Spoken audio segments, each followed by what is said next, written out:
sidaan ka maqlay oo hooyo iga sheekaysay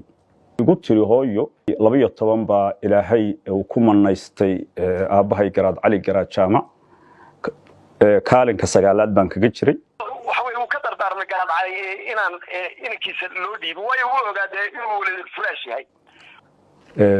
sideedna waa iga waaweyneyd saddexna waa iga yaryarayd qofku meeshuu ku dhalanayo meeshuu ku dhimanayo ilaah baa qadaray cid taqaana ma jirto dhulka aafaafka uu ka bilaabo dhulka ciidda la yiraahdo barin ku yaala Umar Sanweyn la yiraahdo oo magaalada Dameer Cad u dhow marka halkaas mandheertaydu ay taala isbitaalada xamar ma taalo marka qaarkood qolyahan dhulbahantay meelahan dega waxay yiraahdaan wiilka xamar ku dhashay nirigta gaaroodi ku dhaltay baa dhaanta ka guursaday oo ninka kan hooyadii wax la yiraahdaa Sahra Xaaji Maxamed awl iyo magiyada kale oo ugu ahaa garaad cali waxa weeye isku reexleeyay waxa Cabdiqani hooyadii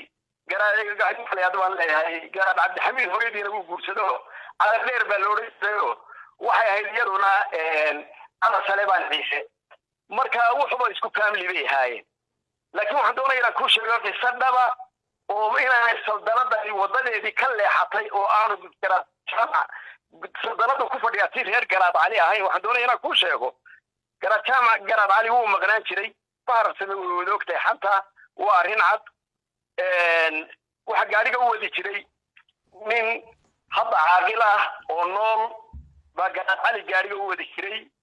oo la yaado Ali Maxamed Kaashi waa caaqilka reer Caduur waxa loo yimi garaadku markuu siyaasadii Ingiriiska iyo meelaha ku maqnaa dhowrsano ilaa muddo sanad iyo bara islaantiisii oo foolanaysa ayuu yimi dadna markii la ogaaday waxa la ogaaday inay darawalkii oo reer Caduur caaqilka reer Caduur hadda ay ilmo u shido dadna waa la isku qabsaday harikaas markay dhacday waxa weeyaan garaadkii hore maadaama garaad jaamac uu ninkii aabihii dilay guursaday kan uu ka guursaday dabadeedna waxa la noqotay in la go'aa la saaro jaamac baadi baa la oran jiray waxa weeyaan runtii waxa weeyaan waxa mushkilad ahayd iyadoo waxa weey uu ka dardaarmay garaad cali inaan inkiisa loo dhiibo way uu ogaaday inuu wali fresh yahay